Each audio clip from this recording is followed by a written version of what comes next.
Welcome to Our Girl Relationships. We talk about the problems people face in their day-to-day lives. Let's start with the video. I, female, 32, have one daughter, Lee, female, 7, with my ex-husband, Mark, male, 30. We split up due to his gambling addiction, which ended up severely crippling our joint savings and endangering the future of our daughter. Like, he literally used a part of the money saved for her to place a bet at the Kentucky Derby. Any attempt at rehab or therapy was met with condescension from Mark, as his mindset was that seeking help was weak. The divorce was initiated by me, and it got really messy. I got majority custody of our girl, but she sometimes visits her paternal grandparents and stays over for a few weeks, as they live in the same neighborhood as me. Mark, however, is situated out of state, and to be honest, nobody knows what he's up to, most times. He visits every now and then and brings Lee gifts, but never finds any active involvement in her life. My in-laws, ex-in-laws, but Barbara and John, 60s, are honestly better at parenting Lee than he is, but I have always had a bone to pick with them due to their actions during the divorce. Honestly speaking, I should have gotten full custody, but my in-laws used their money and social weight to get a great lawyer for Mark because he'd spun a sob story to them about me lying about the severity of his addiction. The worst part was that he aired a lot of dirty laundry about my history of substance abuse as a teenager, something that was far behind me by the time I met him. Something that I had told him in confidence. Because of this, they never believed my side of the story fully and even rejected the proof that I had. Furthermore, he had made promises to them to fix his bad habits, and they fought hard to at least get shared custody of our daughter. I know better than them, though, through our mutual friends, that the only time Mark ever really mentions his daughter is when he's trying to pick up a girl and he paints me into some kind of monster to get pity points. However, it's honestly not my problem as long as he is a good father to Lee and doesn't intervene in my relationship with my daughter. Although Mark's distance doesn't stop him bad-mouthing me to everyone he knows, despite knowing full well that nobody sides with him. This guy had the goal to constantly call me a bad mother and shit on the way I am raising Lee, as opposed to his tactic of not raising her at all. Honestly, I'm thinking of having our custody agreement reassessed, but I know that Barb and John will probably fight it tooth and nail. I hoped somehow that I could convince them that I wouldn't keep Lee away from them, even if I had full custody. But they have a hard time believing me because Mark has done a good enough job convincing them I'm a junkie who's bound to snap at any moment. So it's an impasse right now. Last Monday, I got a call from Mark, surprisingly enough, and I picked it up out of curiosity. Lee was at her grandparents' until Friday, which was the day of her ballet recital. All 4 of us would go there as a sign of support, and afterward, she would come back with me. When he picked up, he made idle chit-chat, and I was getting impatient.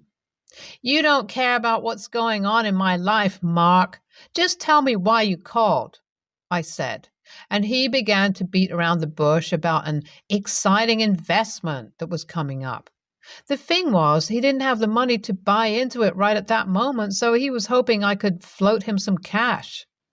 I smelled BS from a mile away and knew he probably had a big game he wanted to bet on, or maybe he had to pay somebody back. I sidestepped the conversation and told him that we could speak when he came to Lee's recital. Maybe that way he would actually show up.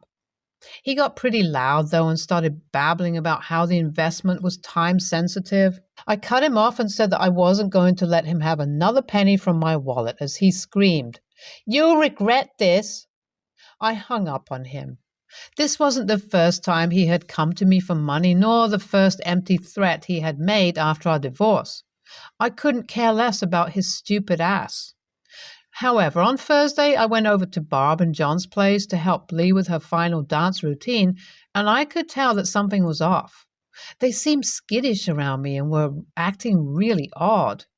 Once Lee was tuckered out, Barb came up to me and said, "Oh, Pete, we heard from Mark that you've relapsed. Is everything okay?" She was genuinely concerned, and I was super confused. Relapse? What? John also walked in and began with a much more hardline stance. Listen, we're sorry that this happened and we wish you the best for your recovery. But Barb and I were both thinking that it's probably for the best if you don't show up for the recital tomorrow. Your behavior might be a bit erratic and you definitely don't want your daughter to see you like that, right? I immediately responded, Guys, I've been clean for more than a decade now. Where's all of this coming from? With a sigh, John continued. We figured you would say that. Mark told us that you deny it when you relapse. Honestly, we're hoping that after he comes tomorrow, we could take a look at the custody agreement and make some changes. I was livid. This must have been Mark's way of getting back at me. I knew that I had to say something and genuinely convince my in-laws to see what a liar their son was. I couldn't provide proof. Instead, I had to make them experience it with their own 2 eyes. I said, Listen, you've known me after the divorce, and you know that the way Mark described me to you guys doesn't add up. I was always hopeful that you would give me the respect I deserve for raising your granddaughter, but it's clear that you guys still believe the lies Mark told you. Just drop in one call to your son. Ask him about his recent investment opportunity, and you know what a manipulative person he is. Bob, John, I don't know why you never believed me before, but you have to believe me now. The 2 of them seemed to waver a little, but still told me not to come to the recital. John, in fact, threatened to call the cops if I showed up. I knew that would make Lee feel really scared, even if the police didn't have a reason to arrest me, so I decided I needed to hold back and miss the recital. It made me feel terrible. The next thing I did after getting home was spend all of my energy tracking down what Mark was up to. I even thought about hiring a PI, but his buddies and my mutual friends eventually led me onto the track of a large gambling debt he had picked up recently, which had put him in deep trouble with some unsavory characters. I had a lot of proof, and I forwarded it to Barb and John, although I knew it wouldn't be enough. It was a start. They also called about the investment, but Mark wasn't picking up.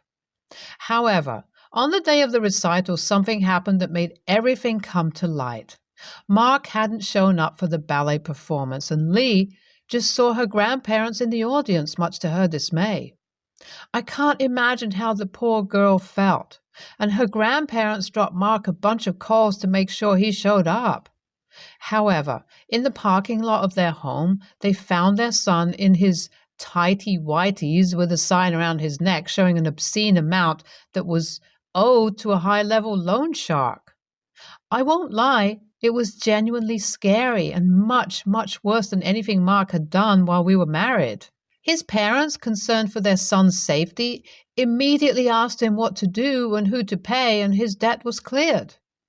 This also meant that Mark had lost any credibility he had in the eyes of his parents and was now shown as the risk-taking gambler that he was. I don't know exactly what has happened, but his parents have withdrawn support and, in fact, taken the initiative to change the custody agreement to give me full custody. I, of course, consented to this. Lee will be staying with me and will visit her grandparents like she usually does. Honestly, seeing how absent Mark is anyways, it doesn't even impact Lee much, but keeps me in the clear legally. Also, it means that she should be safe from his crazy behavior. I won't lie. When Bob called to apologize and tell me what happened at the parking lot, I genuinely thought it would be the best to call the cops. But the fact that my in-laws are finally on my side did help me feel more at ease about my baby's safety. After receiving the money to pay off his debt and having been forced to sign off on the revised custody agreement, Mark vanished out of state again. However, before doing so, he showed up in front of my doorstep and yelled about how none of this would have happened if I had just paid up when he called me, since that would have kept the loan shark off his back long enough to make more money and pay him back. No matter how you look at it, that was the dumbest logic I have ever heard. But I do think that if I had just paid up, maybe I could have some time with my daughter instead of the evening being ruined by that scary experience. Update 1. Mark came back again to his parents' house, demanding money to start a fresh life. Calling his bluff, John asked him to attend rehab for gambling before moving forward. Naturally, Mark refused because to him, it was just like going to therapy. However, due to this, his parents have chosen to go NC with him and cut him off financially. Despite all of his shortcomings, it was still tough for them to do, and I tried to show my support as best I could. Update 2. Mark hasn't shown up or called for around 3 months now, and I am worried about him. Lee also asks about her dad, and I don't know what answer to give. According to the friends I spoke to earlier, he's basically vanished off the face of the earth. How do we even go about figuring out where he is? Update 3. This is going to sound crazy, but I received a letter from Mark. He has started a new life with a woman in New Mexico and is trying to kick the habit himself.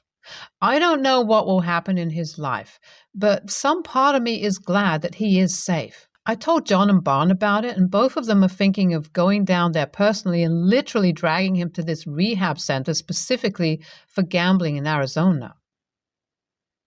Update 4. So, my in-laws did end up driving down to New Mexico last week. They gave me updates, and yeah, Mark did agree, after tons of begging, to go to rehab. It turns out his new wife didn't know about his past at all and is currently furious with him. So while he resents his parents for the friction they caused, hopefully time in rehab will allow him to see that they did it out of their love for him. NTA, you shouldn't cave into Mark because he clearly has a history of trouble with his addiction. I do think you lost out on the experience with your daughter, but at the end of the day, you probably saved your ex from some deep shit. NTA, and in my opinion, I wouldn't go to such lengths to try and save Mark. Honestly, I've tried to help people in my life with addiction, but it gets exhausting at times. Tell John and Barb to keep their heads down and simply focus on Lee. Next story. I'll start this by saying I hate bleach. I use it to clean the toilet and I'll pour it down an empty sink to clear out the smell. But overall, I'd rather clean with any other cleaner.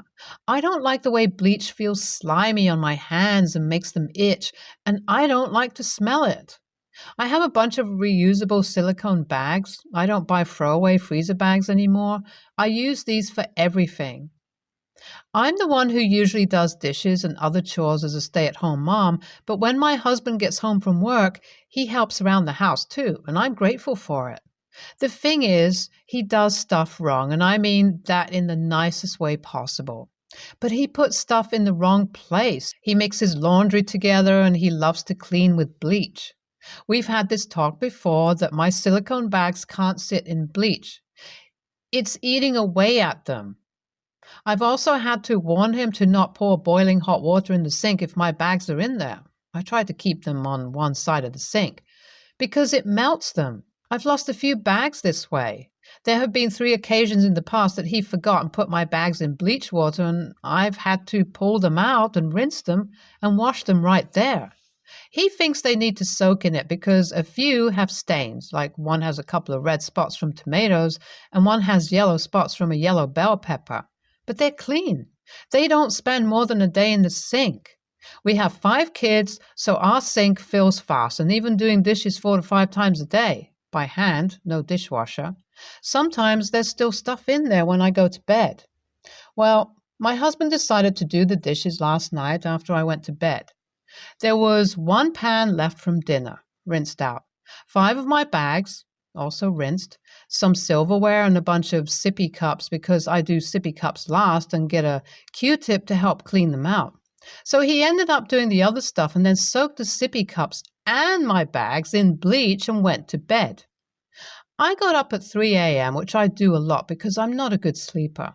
He's usually up at 3 for work, but this morning is his day off. I got up and did my thing. Early morning is kind of my me time before the kids wake up. But then I walked into the kitchen and saw my bags in the bleach water. I pulled 3 of them out, but the other 2 were at the bottom, so I woke him up and got him to drain the water and rinse them for me. He's upset with me for waking him up on his day off, and I'm upset with him because we've had this talk before, and he knows I don't like sticking my hands in bleach. The 3 sticking out of the water have lines across them showing where the bleach was eating away at them, and honestly, I probably need to chuck all 5, but AITA? Edit. Update. Thank you to everyone who took the time to respond, especially the ones to teach me that my bags are not truly silicone. I looked them up and did some more research, and while my bags are food safe, they aren't silicone, despite Amazon saying so. I also use beeswax wraps and other reusable stuff and hadn't had a problem with these so far to have to look into until it was pointed out silicone shouldn't melt. Which is so freaking obvious because I have actual silicone stuff that goes in my oven. I'm dumb sometimes, okay? Anyway, I will be spending part of next year's tax return on some nice, real silicone bags. The 5 that were in bleach water, I guess I didn't specify in my post, but it was diluted in a sink full of water, though I can't tell you exactly how much bleach he adds. I threw away, and after reading everyone's comments about bleach, I scrubbed all of the cups with soap water, rinsed them, and then dropped them all in a sink full of soapy water. I may just throw them away too and buy new sippy cups. I also threw the bleach away, and when my husband gets home, I will be showing him this post and informing him we are now a bleach-free household. ESH. Actually amazed at the I don't like the way bleach feels and makes my skin itch, because everyone should wear gloves when using bleach. Do not touch it with bare hands. There was no reason to wake your husband up to get the bags out. Pretty much any kitchen utensil would have done a perfectly good job of that. So yes, you are an AH in this situation. Also, comes across as you doing it deliberately to punish him, since it would have been so easy to sort on your own. However, I personally think your husband is a bigger AH. You have explained to him that the bags can't be soaked in bleach, and he's just ignored you. I would be pissed off if my partner did that and would expect him to replace them when they're too damaged to be used. Also, what's with the soaking kitchen stuff in bleach? The only thing you need bleach for is toilet, sink, sometimes bath and floors. I would never dream of having bleach touch something I use to have food in. Just wash it with washing up liquid and hot water and you're good to go. Not to mention having stuff soaking overnight will mean your house has bleach fumes in all night, which I was always taught is harmful. Maybe that's just my household. Maybe my mom doesn't bleach where others might and are extra cautious with bleach. But if not, it sounds like your husband needs to dial it back with the bleach. Are you sure you have silicone bags and not just reusable plastic? One of the desirable properties of silicone is its heat tolerance. There's no way boiling water should be able to melt your bags. I bought my silicone bag specifically to be able to do boiling bags and lower temp soups while cooking. It also takes a high concentration of bleach to risk damaging them. This sounds much more like LPDE or HPDE plastic than silicone. Having said that, why didn't you use a utensil or tongs to fish the bags out, rinse them, and talk once he woke up on his own? Even if you refused to quickly reach into diluted bleach, there wasn't a good reason to wake him up. ESH, him for not paying attention, you for waking him up when you didn't need to.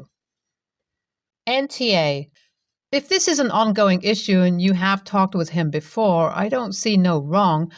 Also, bleach is super dangerous. You don't need to clean your dishes with it, let alone soaking them. Just use apple cider vinegar. Play stupid games and win stupid prizes. You have talked with him about it and he forgets. Makes me think that he really doesn't want to help out and is doing it wrong just so you'll get tired and do all yourself. Anyways, Get gloves and stop using bleach in dishes and food. It's not good and really dangerous. Stay tuned for more stories with our girl relationships.